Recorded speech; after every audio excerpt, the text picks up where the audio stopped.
joue! No jah. Kas selle said või? Ma võtsin siin Noorepere laenu. Tõmbasin uued eljed taha. Mõtlesime naisega, et koju uus vent vaja osta, aga küll jõuab.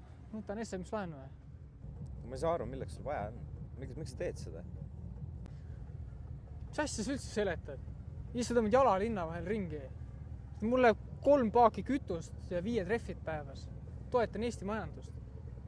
Noh, oli asja ka siis või? Oli. Viisin Taara ära. Ma vajan natuke suuremat venti. Ma võetaks püta välja, saaks linna vahel kõvemalt pärinaga ringi lasta. Kui sina oled targem, siis ära pane kogu oma raha uute velgede alla, vaid tule Samblasse ja saad terve ventilatsioonisüsteemi omale.